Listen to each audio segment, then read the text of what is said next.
Dios les bendiga, mis queridos hermanos de Jaime en Español.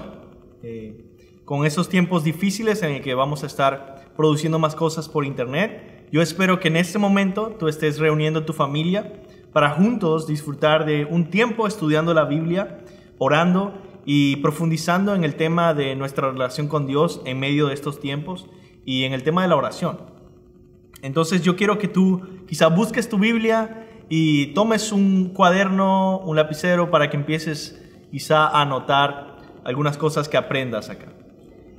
Vamos a comenzar orando y nuestro hermano Kevin va a estar dirigiendo este tiempo y este estudio que tenemos preparado para ustedes. Vamos a orar. Señor, gracias Dios por este tiempo de estudio de tu palabra. Gracias Señor por lo que tú estás haciendo en nuestras vidas, en nuestra iglesia. Te pido que uses este tiempo para bendecir a las familias de Jaime en Español. En el nombre de Jesús, amén. Amén. Muy buenas tardes. Bueno, vamos a comenzar con la pregunta que todos están haciendo. Pastor, hermano Will, estamos en los últimos tiempos, ya de entrada con esta pregunta. ¿Es el coronavirus una señal de que el fin se acerca o de que ya el fin ya está inminente a las puertas, que ya va a llegar el fin? ¿Qué tú piensas? Pues la verdad es un tema que se está hablando muchísimo hoy en día, que aparece por todos lados, y es importante tener sabiduría bíblica al acercarnos a toda esta información, ¿no? Tantas personas dando tantas teorías, pero realmente ¿qué dice la palabra de Dios? No que nosotros despreciemos lo que digan, sino realmente queremos ver a la palabra de Dios, ¿no? Entonces, cuando vemos la Biblia, nosotros entendemos que la Biblia distingue entre los días finales y el día final, ¿no?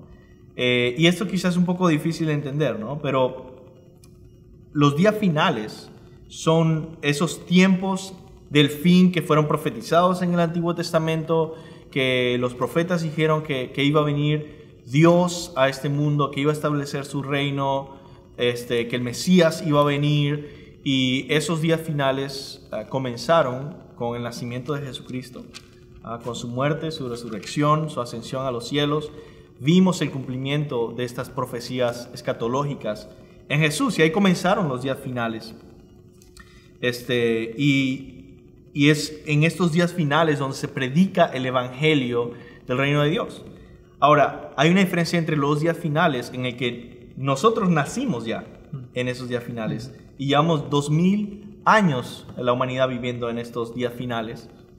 Hay una diferencia entre eso que dice la Biblia y el día final, el día del juicio, el día que Dios vendrá finalmente a conquistar, a derrotar a todos sus enemigos, a establecer definitivamente su reino de paz. Entonces, se ha inaugurado ese reino. El día final es el momento en el que, o el día en el que Dios va a consumar su plan. Entonces, vamos a ver en la Biblia algunos ejemplos de esa enseñanza bíblica. Primero, algunas partes que hablan de los días finales, o los últimos días, o los postreros días. En Hebreos 1, del 1 al 2, dice: Dios, habiendo hablado muchas veces y de muchas maneras en otro tiempo a los padres por los profetas, en estos postreros días, en estos últimos días, nos ha hablado por el Hijo, ¿no? Esa es una señal de que están en los últimos días, es que nos habló en estos momentos, no por los profetas que hablaron a los padres, sino por el Hijo. En Hechos 2:15, por ejemplo, 15 al 17, luego de que miles vieron a los discípulos de Jesús hablando en lenguas en Pentecostés, Pedro explica lo siguiente, ahí en Pentecostés, mientras está predicando a miles de judíos.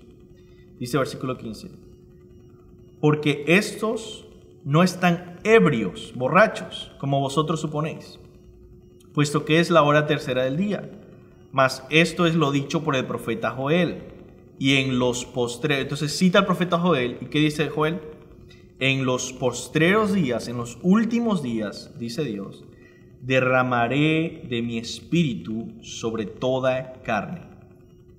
Y también en 1 Timoteo 4, del 1 al 2, Pablo explica la predicación de algunos diciendo: Pero el Espíritu dice claramente que en los postreros tiempos, los últimos tiempos, los tiempos finales, algunos apostatarán de la fe, es decir, negarán la fe, escuchando a espíritus engañadores y a doctrinas de demonios. Así que esos son esos tiempos, y hemos estado en esos tiempos por 2000 años, en el que muchos se han apartado de la fe, han escuchado falsos profetas, se han ido, y tenemos que cuidarnos siempre, ¿no? Amén. Sí, si vemos las cartas de Pablo a los tesalonicenses, esas cartas son muy útiles para nosotros entender ese peligro que hay en tratar de darle una fecha al día de la venida del Señor.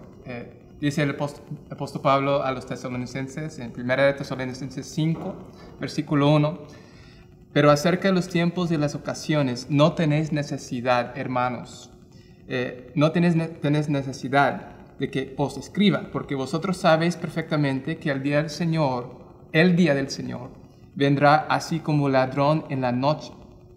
Y cuando digan paz y seguridad, entonces vendrá sobre ellos destrucción repentina, como dolores a la mujer encinta, y no escaparán. Mas vosotros, hermanos, no estáis en tinieblas, para que aquel día os sorprenda como ladrón. Porque todos vosotros sois hijos de luz e hijos del día. No somos de la noche ni de las tinieblas. Por tanto, aquí está la aplicación de esa conversación. La aplicación no es quedarnos especulando perpetuamente el día de la venida del Señor, sino, dice, por tanto, no durmamos como los demás, sino velemos y seamos sobrios. O sea, la aplicación de este tipo de estudio es que nosotros vivamos en santificación, que vivamos buscando servir al Señor, que buscamos fielmente amar al Señor, amar al prójimo. No durmamos, sino velemos y seamos sobrios. Entonces, nos podemos quedar especulando en todos los detalles, pero la respuesta bíblica es: hagan la voluntad del Señor ahora y esperen que Él venga en cualquier momento. Amén.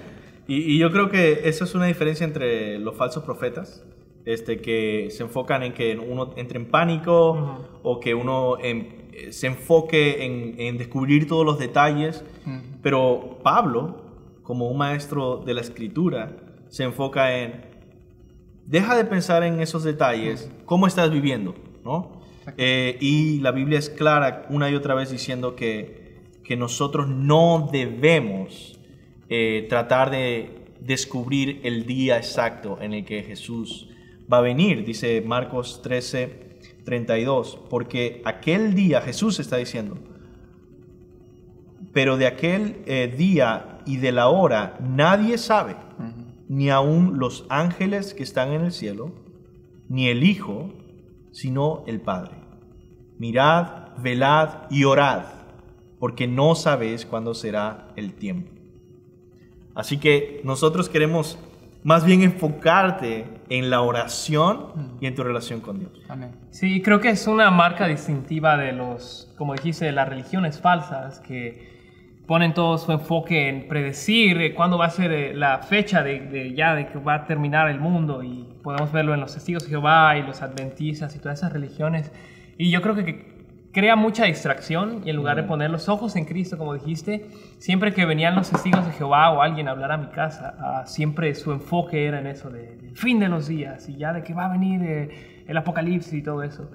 Y creo que ese texto no puede ser más claro de lo que dijo Jesús, de que hay que estar enfocados en lo que es importante, y eso dejarlo a Dios Padre, que es el que sabe cuándo viene este tiempo. Bueno, ¿cómo entonces? Ya hablamos un poco de estos falsos maestros. Hay otras características, hay otras cosas que nosotros podamos ver, que podamos estar pendientes para saber si son falsos maestros. Y si estos falsos maestros son confiables hoy en día. Obviamente tenemos que separarnos de ellos, cómo podemos interactuar con ellos y evangelizar, de hecho, si no a ellos, a sus seguidores. ¿Cómo podemos hacer? Bueno, creo que un pasaje muy bueno sería 1 de Juan 4, 1 al 6, que nos habla de un enfoque cristológico de los falsos maestros, los falsos profetas. Si podemos resumir este pasaje de 1 de Juan 4, 1 al 6, los falsos maestros no glorifican a Cristo, y los verdaderos maestros que vienen de parte de Dios glorifican a Cristo. Déjame leer esos versículos solo para ilustrar este punto. Dice, amados, no creáis a todo espíritu, sino probad los espíritus si son de Dios, porque muchos falsos profetas han salido por el mundo. En esto conocer el Espíritu de Dios.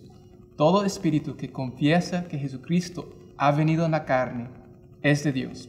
Y todo espíritu que no confiesa que Jesucristo ha venido en la carne no es de Dios. Y este es el espíritu del anticristo, el cual vosotros habéis oído que viene, que ahora ya está en el mundo.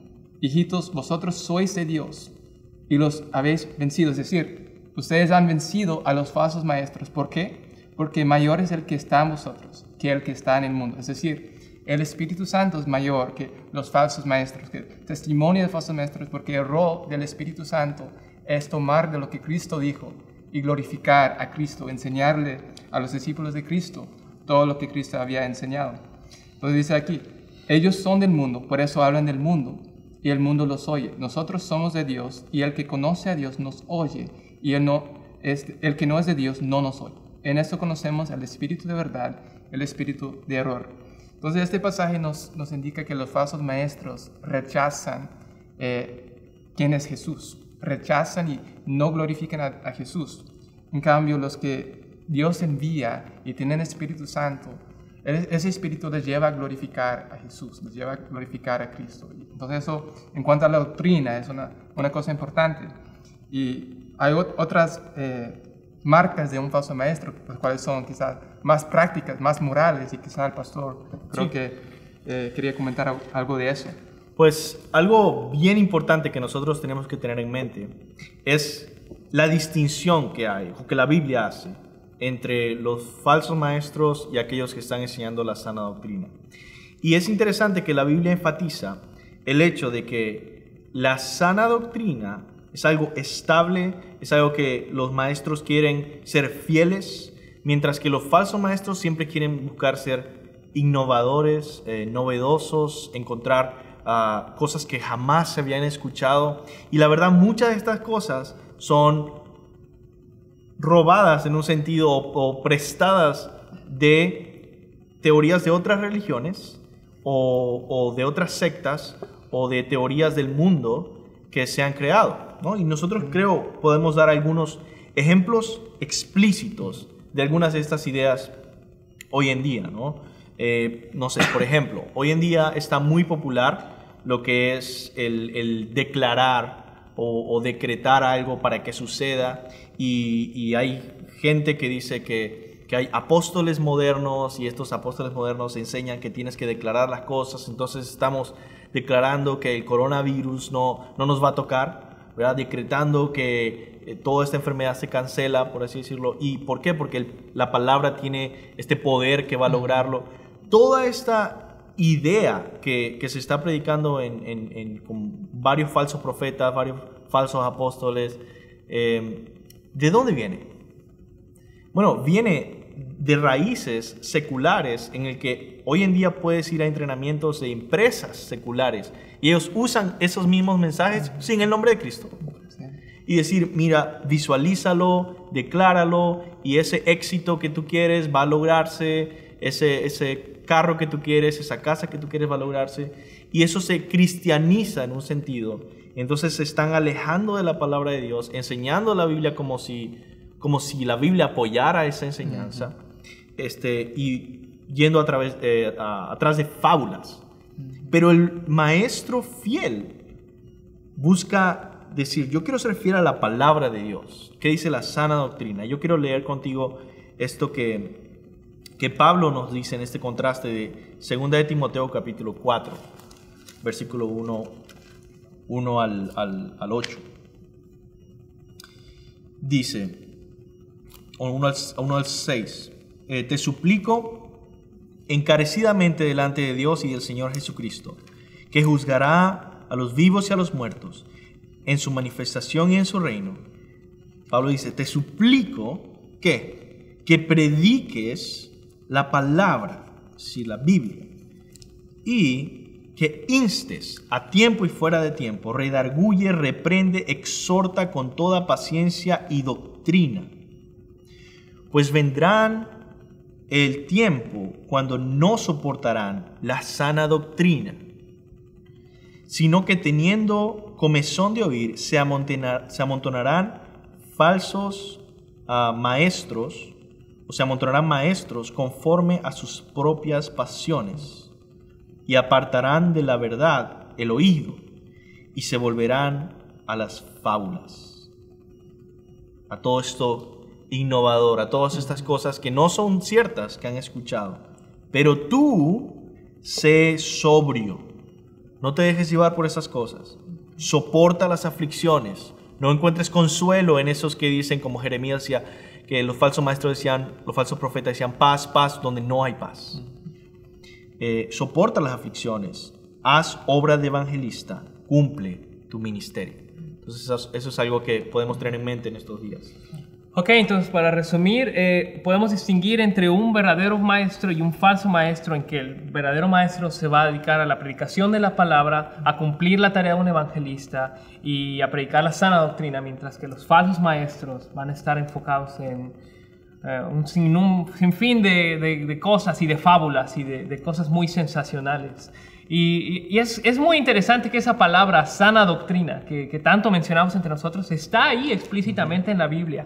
Y hoy yo escuchaba el sermón del domingo, que también fue en línea, de uno de estos falsos maestros, y una de las cosas que dijo, muchas cosas normales, no tan locochonas, pero una de esas cosas que dijo fue que me impactó. Dice: ahorita no es el momento para estaros preocupados de la sana doctrina y esas cosas. Lo que necesitamos hacer es como ir a evangelizar y ayudar a la gente. Y en la superficie suena muy lindo, ¿no? Como de sí, ayudar al prójimo. Pero yo me quedé así como, casi me caigo de la silla. Claro, porque si tú ves la respuesta de Pablo, que en qué hacer en los últimos tiempos donde va a llegar el fin, Pablo dice, enfócate en la predicación de la palabra de la sana doctrina, ¿no? Y no en el sentido de, deja de ayudar a la gente, deja de servir a la gente, deja de amar al prójimo, sino en el sentido de que esta es tu prioridad. Y de la verdad de Dios va a provenir la obediencia a la verdad, como dice la Biblia. O me gusta otro versículo en Filipenses que habla de vivir como es digno del evangelio de Jesucristo, es decir, vivir como es digno de ese mensaje y esa fe a los que nos aferramos, a esa sana doctrina. Sí, quiero leer un versículo que tiene que ver con tu ejemplo ahí, que obviamente esa persona no está considerando lo que dice Pablo a Timoteo de manera explícita. Dice: ten cuidado de ti mismo. 1 Timoteo 4, 16. Ten cuidado de ti mismo y de la doctrina. Persiste en ello. Pues haciendo esto, te salvarás a ti mismo y a los que te oyeren. Es decir, lo que Dios usa para traer salvación es doctrina, es enseñanza explícita acerca de quién es Cristo. Si descuidamos eso, la gente no se salva, porque el evangelio es el poder de Dios para salvación. Y entonces, si no estamos predicando el evangelio, la gente no se está salvando, no estamos amando a nuestro prójimo. Es incongruente descuidar la sana doctrina y decir que yo estoy amando a mi prójimo. De hecho, si yo descuido la sana doctrina, yo no puedo amar a mi prójimo, porque en el día del juicio, cuando se parara delante de Dios, si no le predico el evangelio, esa persona va a sufrir la condenación eterna. Entonces, de verdad, si me preocupa el bienestar de mi prójimo, debe preocuparme la sana doctrina, debe preocuparme no solo para su salvación, dice aquí Pablo, dice también te salvarás a ti mismo. Mi salvación depende de mi sana doctrina también. Sí. Y bueno, ya antes de pasar a la siguiente pregunta, que te la voy a hacer a ti, Will, Pastor, defínenos rapidito, ¿qué es doctrina? ¿Qué es esta palabra de la que tanto se habla en la Biblia y nosotros mencionamos? Muy buena pregunta. No, de verdad que es muy buena pregunta. Varias personas me han hecho esa pregunta porque usamos la frase mucho, esta frase bíblica, sana doctrina, la usamos tanto.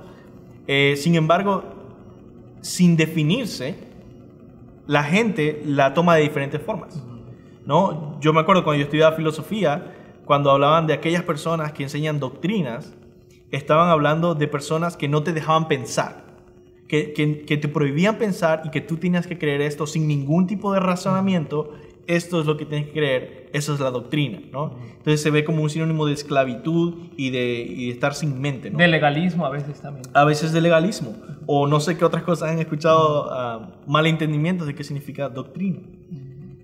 Pero la palabra doctrina es un sinónimo de enseñanza. Lo que significa doctrina es enseñanza. De hecho, algunas traducciones no le ponen aquí sana doctrina, sino le ponen las sanas palabras o las sanas enseñanzas.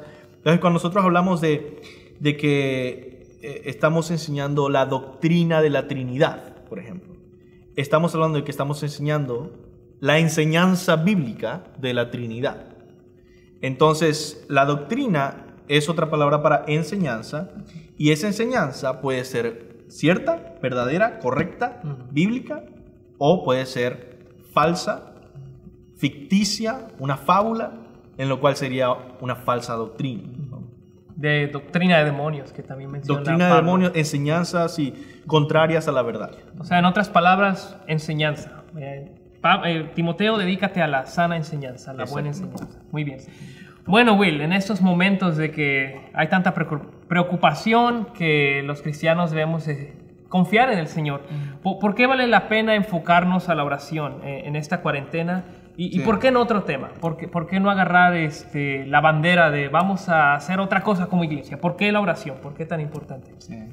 Bueno, un cristiano es alguien que ora, y no va a haber un momento en nuestras vidas sin la necesidad de orar, de aprender a orar.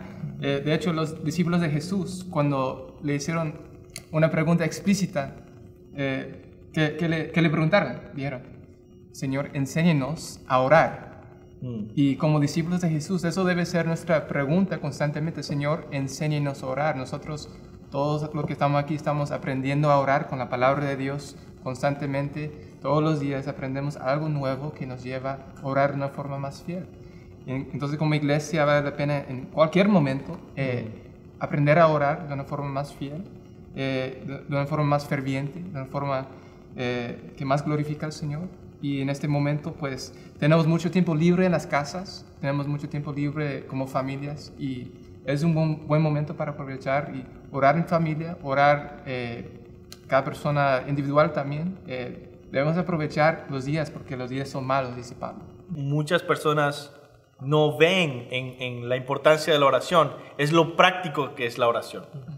Mucha gente cree que orar es pensamiento positivo, pero que realmente no produce nada. Me acuerdo bien pensar en Martín Lutero, el reformador alemán, cómo él en tantas cosas que estaba ocupado traduciendo la Biblia, escribiendo libros, sobreviviendo a gente que lo quería matar, y tantas cosas que tenía en su día, él decía que en sus días más ocupados era más productivo orar 1 hora que ponerse a trabajar 5 horas, ¿no? En ese sentido, él entendía muy bien lo práctico que es la oración, es decir, la oración produce algo.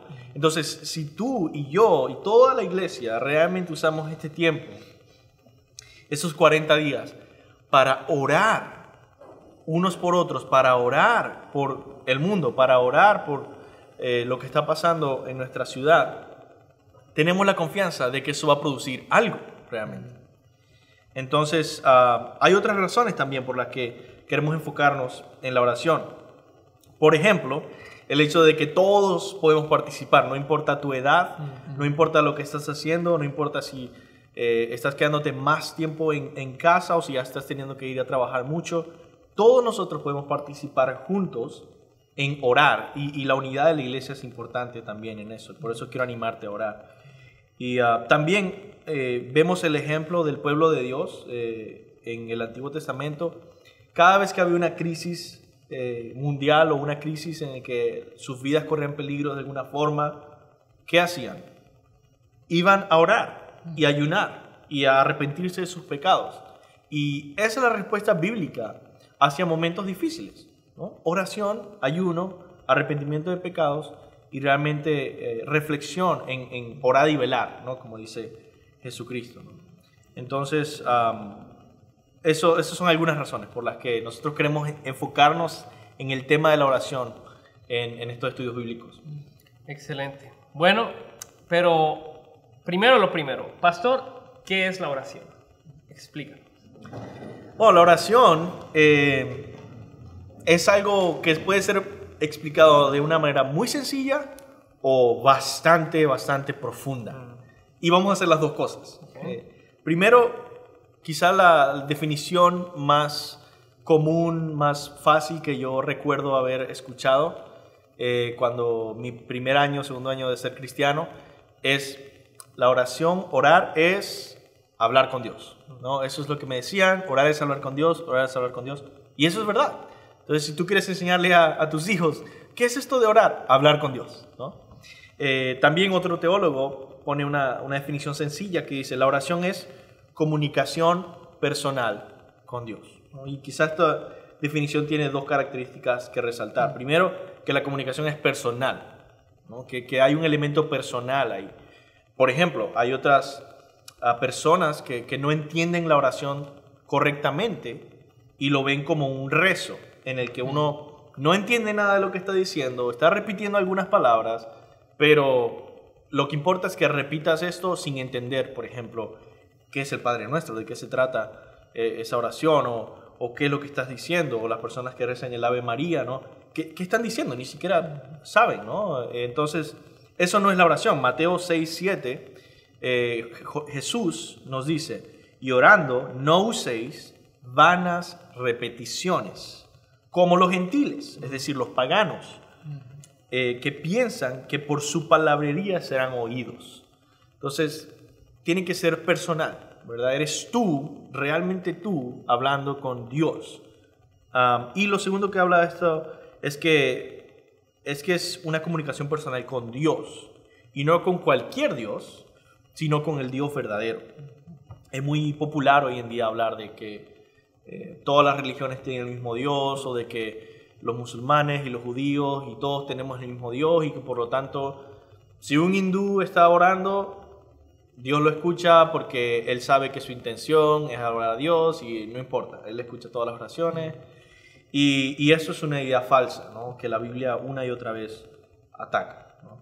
Esa es una definición sencilla de la oración. Ahora, una definición más profunda la encontramos en un autor puritano que se llama John Bunyan, que a mí me encanta. Él escribió todo un libro basado en esa pregunta, ¿qué es la oración? ¿Cuál es su definición? Y cuando él define la oración, tiene ahí todos los capítulos de su libro, ¿no? Y les voy a leer qué es lo que pone John Bunyan. Dice, orar es derramar el corazón o alma de modo sincero. Entonces, ese es su primer capítulo, ¿no? De modo sincero, de modo consciente, de modo afectuoso, derramando el alma ante Dios por medio de Cristo, ¿verdad? No solos, sino con un mediador, Cristo, en el poder o ayuda del Espíritu Santo, no en nuestro poder, sino en el poder que obra en nosotros, el Espíritu Santo. Es decir, toda oración que Dios acepta es la oración que Él produce. Buscando las cosas que Dios ha prometido o que son conforme a su palabra. Entonces, esto de orar por un Ferrari porque yo quiero cambiar mi Mercedes, no, como que no, Dios no lo ha prometido, ni tampoco es conforme a su palabra, es simple, no es una necesidad, simplemente avaricia. Y sigue la definición larga, para bien de la iglesia. Entonces, es interesante este punto porque casi todas las oraciones en la Biblia son en plural. Es Padre nuestro que estás en los cielos, santificado sea tu nombre, venga a nosotros tu reino, ¿no? Y empieza a usar nosotros o estas palabras en plural y está hablando como iglesia, como el pueblo de Dios. Nuestra oración debe ser más comunitaria, por un sentido. Y por el último dice, con fiel sumisión a la voluntad de Dios. Esa es la actitud de la oración. Entonces, eso es algo más profundo. Si quieres profundizar más, el libro de John Bunyan está gratis en internet. Pues la oración en PDF, así que puedes profundizar en esa definición. Y en cuanto a lo de la voluntad de Dios, ¿cómo podemos orar en esta situación de lo del coronavirus? ¿es la voluntad de Dios que oremos para que se acabe el coronavirus, que haya un gran avivamiento? ¿Cómo podemos orar de acuerdo a la voluntad de Dios y a la palabra del Señor? Pues esa es una muy buena pregunta. No hay solo una respuesta, ¿verdad? No es como que, bueno, no podemos tener otras peticiones, solamente una oración. Pero yo creo que hay dos cosas que podemos tener en consideración, y quizá Will puede expandir en esta pregunta. Yo creo que primero que todo, nosotros debemos acercarnos a Dios sabiendo que su voluntad es nuestra santificación. ¿No? La Biblia dice esto en 1 Tesalonicenses. Esa es la voluntad de Dios, nuestra santificación. Entonces, que esa sea nuestra prioridad en este tiempo y en todo el tiempo. Que Cristo sea glorificado en nosotros, que Cristo sea formado en nosotros, que la iglesia del Señor crezca en santificación. Pero lo segundo, que por cierto, el teólogo Wayne Grudem hace un énfasis en esto, es que lo segundo que tenemos que tener en cuenta es que Dios nos está invitando a traer nuestras peticiones ante Él. Es decir, no solo oramos, Señor, sabes que no te pido nada, haz tu voluntad, no te pido nada, haz tu voluntad, sino que Dios en su palabra nos dice, no, pídeme, dime, ven a mí por tus necesidades y espera que yo te responda. Entonces, la respuesta es, enfócate en tu santificación, pero no olvides que Dios te invita a pedir, ¿no? Otra vez, 1 Pedro 5:7, pongan todas sus preocupaciones y ansiedades en las manos de Dios, porque Él cuida de ustedes. Esa es una invitación de Dios a venir y decir, hey, todo lo que te preocupa, si estás preocupado realmente por tu salud, por tu provisión, por tu trabajo, pide al Señor que te sostenga en tu trabajo, por así decirlo. Él te invita a hacer eso. Sí, quizá un modelo o un versículo que nos ayuda a entender cómo un discípulo de Jesús ora. Tercera de Juan, capítulo 2. Bueno, Tercera de Juan no tiene capítulo. Tercera de Juan, versículos 1 y 2 dice, el anciano Gayo, el amado, a quien amo la verdad. Esto es Juan orando por Gayo, por un anciano, por un hermano muy querido. Dice, amado, yo deseo que tú seas prosperado en todas las cosas y que tengas salud, así como prospera tu alma. Entonces, no ora solamente por su santificación, no ora solamente por su salud.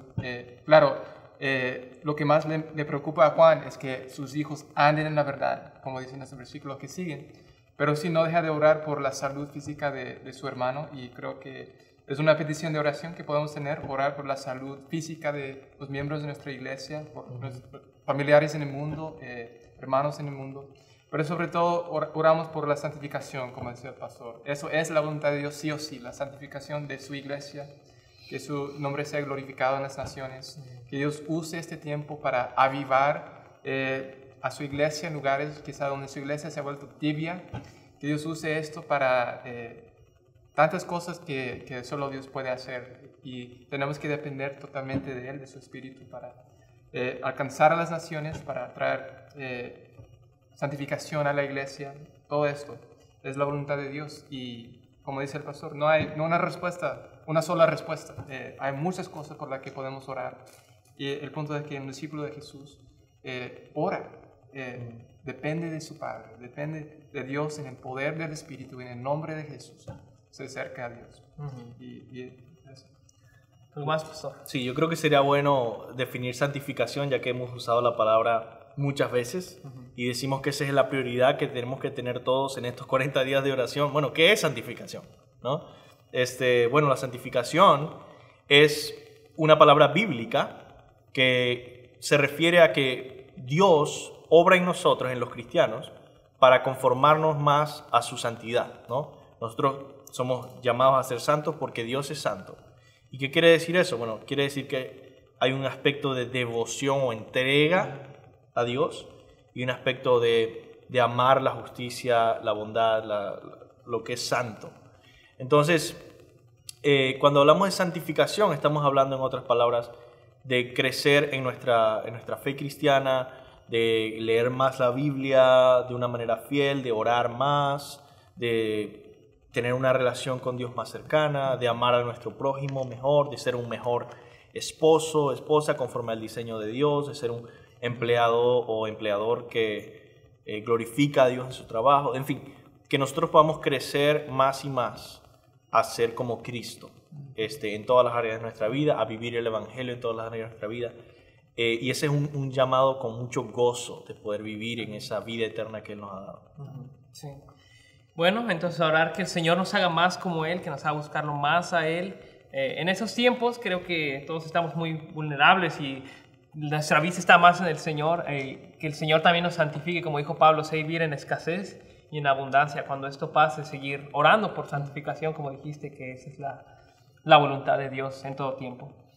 Y bueno, y la otra pregunta entonces es, si la oración solo debe ser dirigida al Dios verdadero, como dijiste, hoy en día es muy popular decir que Dios escucha a todos, pero dijiste que no, entonces Dios no escucha las oraciones de los que no son cristianos. Por ejemplo, mis familiares católicos que dicen, no, es que yo hablo con Dios, yo converso con Dios. ¿Qué pasa ahí? ¿Cuál es? Yo creo que casi nadie hace esa pregunta, ¿no? La verdad, pero es una pregunta muy importante. Es una pregunta que nos deberíamos hacer bastante, ¿no? Primero, ¿conocemos al Dios verdadero? Segundo, ¿estamos orando al Dios verdadero? ¿Somos cristianos? ¿Qué pasa si no somos cristianos o si tenemos familias no cristianas? ¿Ellos son escuchados por Dios? Ahora, no es que nosotros estamos llamando a esas personas a que dejen de orar o a que eviten orar. No, no, no. La Biblia, por un lado, es clara en que Dios escucha a sus hijos. Por otro lado, la Biblia tiene un llamado muy claro hacia aquel que no es creyente, aquel que está perdido en sus pecados, así como todos nosotros estamos desde que nacimos.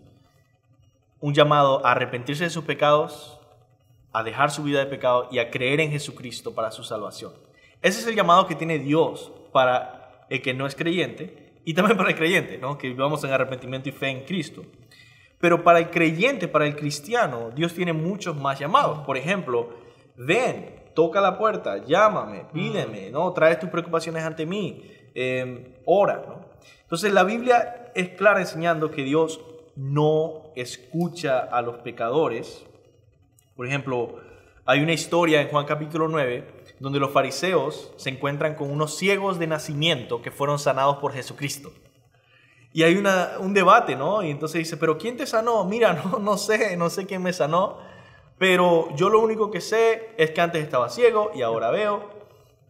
Y dice, no, pero ¿quién lo hizo? Bueno, yo no sé.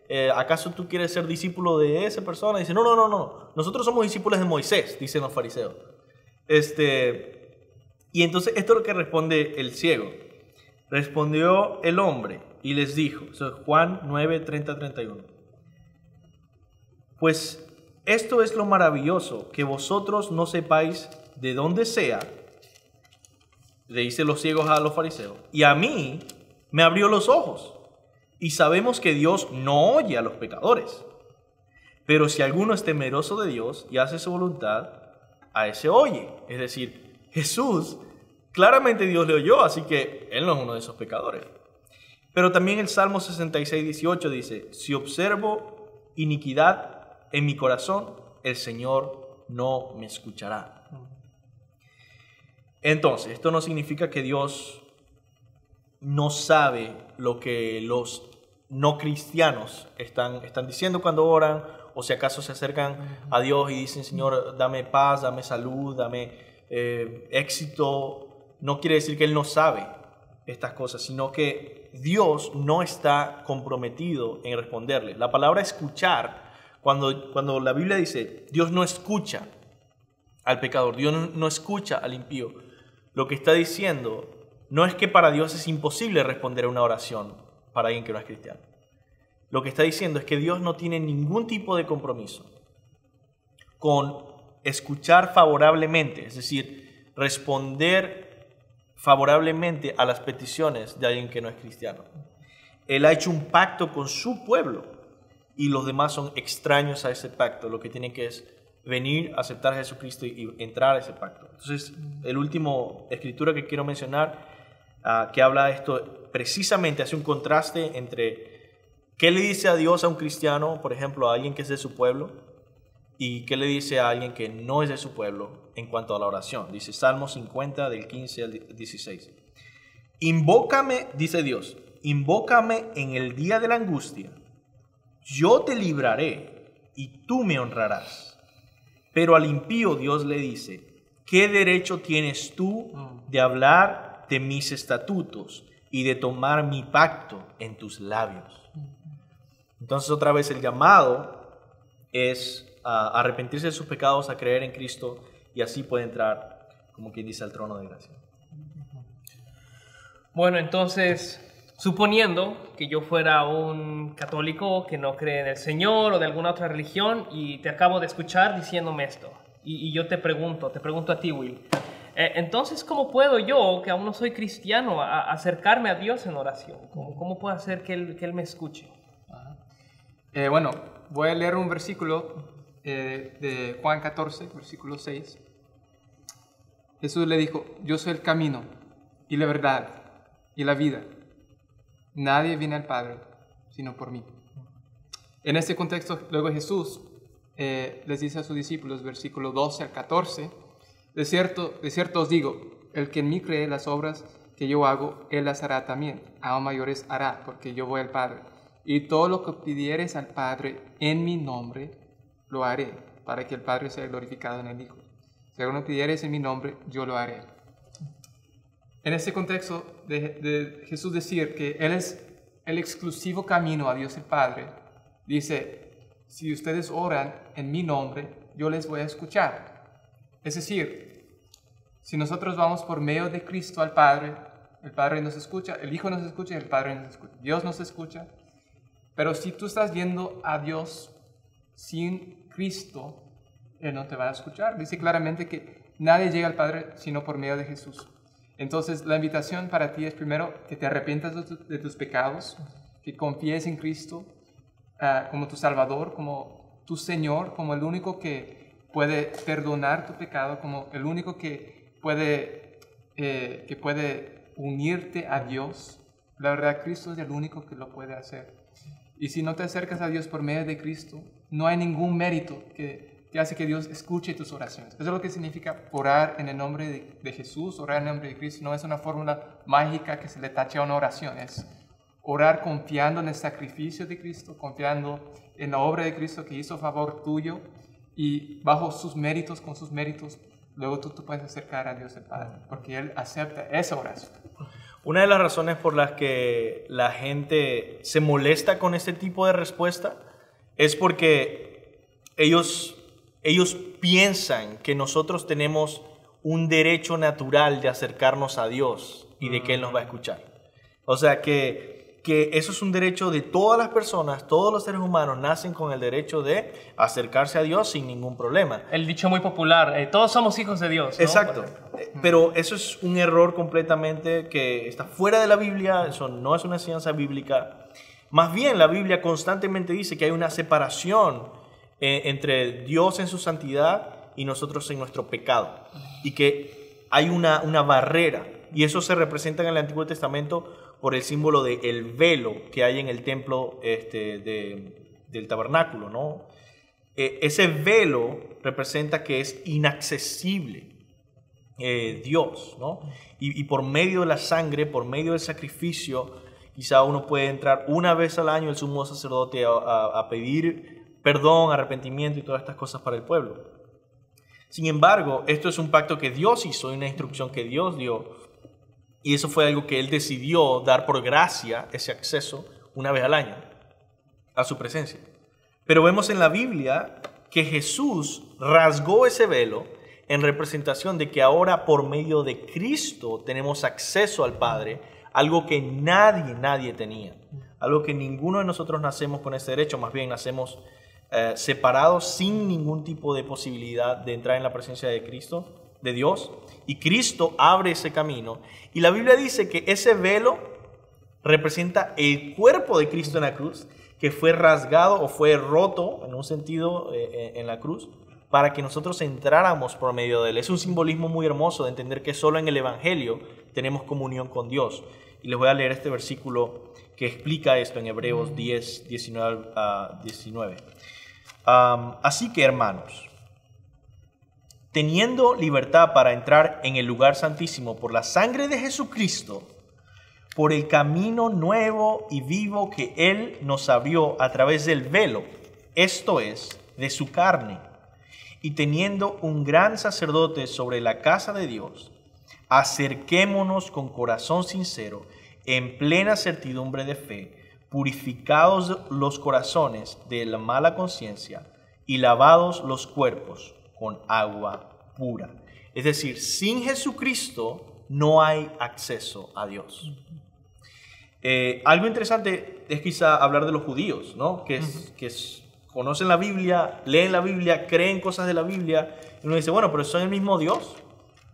Ellos sí se les escucha sus oraciones. Es una pregunta muy difícil. La pregunta del millón, sí. Sí, pero la Biblia claramente habla de que Jesús tuvo ese dilema, ¿no? Y él habló acerca de esto con los fariseos que eran judíos y les dijo, no, si ustedes no aceptan al Hijo, ustedes no tienen al Padre. Entonces, algunos versículos voy a leer sobre esto. Juan 2, 22 al 23. ¿Quién es el mentiroso, sino el que niega que Jesús es el Cristo? Este es el anticristo, el que niega al Padre y al Hijo. Todo aquel que niega al Hijo, tampoco tiene al Padre. El que confiesa al Hijo, tiene también al Padre. Entonces, un judío que niega al Hijo y niega a Cristo, dice, tú no conoces a Dios, no tienes acceso al Padre, no tienes al Padre. Juan 5:23, para que todos honren al Hijo, así como honran al Padre. El que no honra al Hijo, es decir, a Jesús, no honra al Padre que le envió. Y Juan 8:19, entonces le decían, ¿dónde está tu Padre? Jesús respondió, no me conocéis a mí ni a mi Padre. Le dice a los judíos, le dice, ustedes no me conocen a mí ni a mi Padre.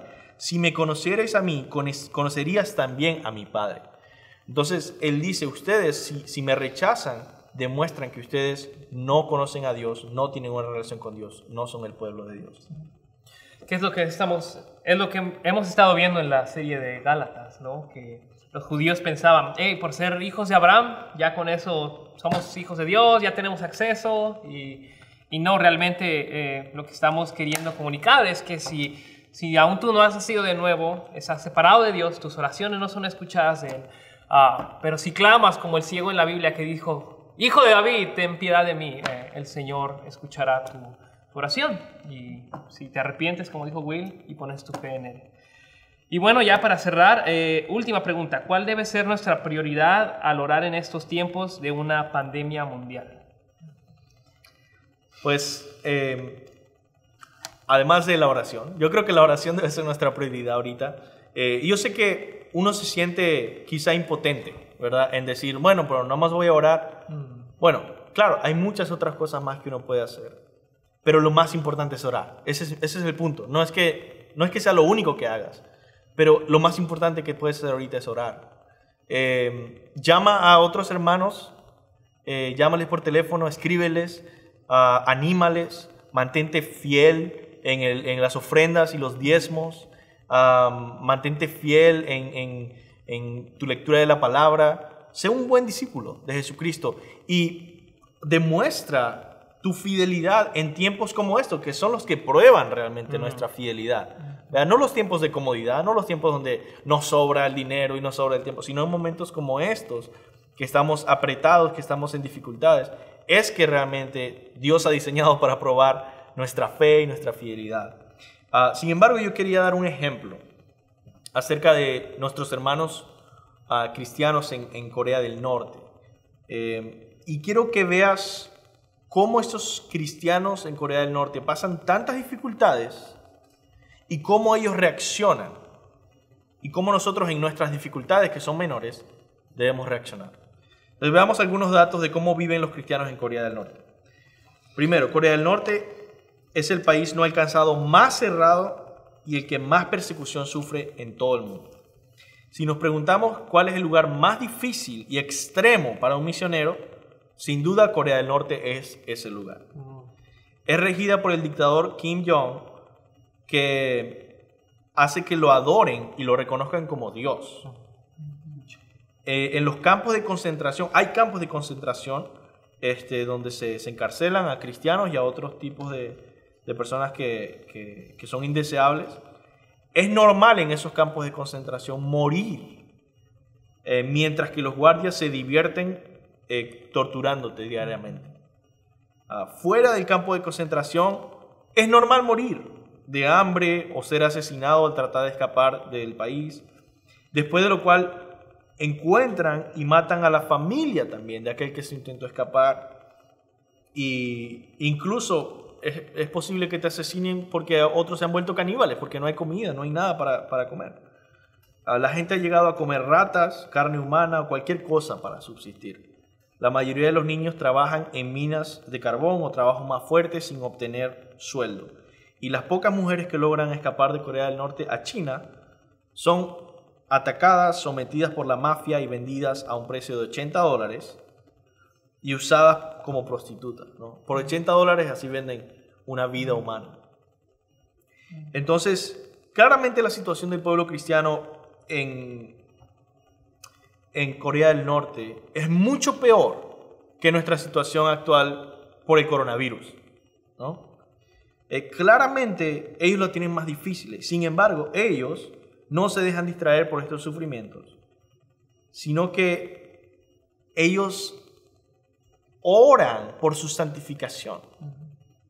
No se dejan distraer, ni siquiera están pensando todo el tiempo en cómo evitar el sufrimiento o cómo sobrevivir o cómo continuar. No, oran por su santificación. Ellos no dejan de meditar en la Biblia y prefieren estar más pendientes de la palabra que de la situación del momento. Entonces, ¿cuál es la oración de un cristiano de Corea del Norte? Y yo encontré un testimonio de una persona que logró escapar y dice lo siguiente: ellos no piden tanto, los cristianos de Corea del Norte no piden tanto el ser librados de la persecución. Lo que más piden siempre es mantenerse firmes y fieles en medio de sus sufrimientos. Quizá nos sorprende el saber que los cristianos de Corea del Norte oran a menudo por gente en los Estados Unidos y de Corea del Sur. Ellos oran para que nosotros aquí en Estados Unidos nos mantengamos fieles al Señor en medio de la persecución de la prosperidad que aleja a la gente de Dios. Entonces, la prioridad de un cristiano es ser un discípulo fiel, es crecer en santificación, es no caer en tentación, es dar gloria a Dios en todo el mundo y por medio de la expansión del Evangelio. Es el propósito de nuestras vidas y debemos mantenerlo como nuestra prioridad.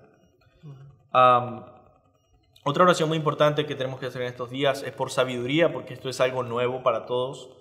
Hay 1000 circunstancias que están cambiando y nosotros debemos ser sabios en cómo glorificar a Dios en cada una de esas circunstancias. Lo peor que pueden hacer los cristianos es comenzar a criticarse unos a otros.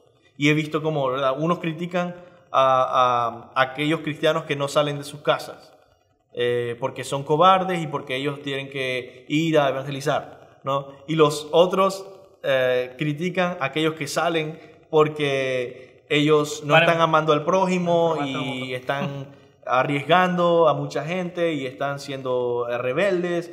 Y entonces todo el mundo se critica a todo el mundo porque es una situación tan nueva y necesitamos sabiduría, necesitamos amor, necesitamos discernimiento de entender que cada una de esas razones por las que uno se queda en su casa o sale, si es un cristiano fiel, debería ser porque quiere glorificar a Dios. Y nosotros, Él no es nuestro enemigo, esa persona que está haciendo eso. Es una persona que quiere ser un fiel discípulo. Así que Dios dé sabiduría a cada persona, gracia y amor en estos tiempos. Sí, solo quisiera leer una cita de Martín Lutero que recientemente leí y la verdad nosotros no somos los primeros que nos encontramos en una situación así. Debemos aprender de los cristianos de toda la historia de la iglesia. Y cuando Martín Lutero estaba lidiando con la peste negra de su tiempo, eso es lo que él escribió, dice: Le pediré a Dios misericordiosamente que nos proteja. Luego fumigaré, ayudaré a purificar el aire. Administraré la medicina y la tomaré. Evitaré lugares y personas donde mi presencia no sea necesaria para no contaminarme. Por lo tanto, infligir y contaminar a otros y así causar su muerte como resultado de mi negligencia. Si Dios quisiera llevarme, seguramente me encontrará. Es decir, la plaga me va a encontrar. Y he hecho lo que esperaba de mí. Por lo que no soy responsable ni de mi propia muerte ni de la muerte de los demás. Sin embargo, si mi vecino me necesita, no evitaré el lugar o la persona, iré libremente como se indicó anteriormente.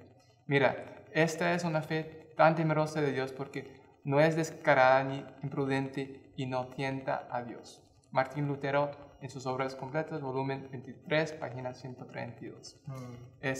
Creo que su respuesta fue una respuesta muy sabia de alguien que quería ser un discípulo fiel al Señor, amar a su prójimo, si fuera necesario ir a atender a su prójimo, pero ser sabio y no contaminar a la gente de forma innecesaria. Y creo que es un buen ejemplo, podemos aprender de él. Creo que los cristianos, entendiendo el Evangelio, los cristianos somos las personas más libres del mundo. Amén. ¿No?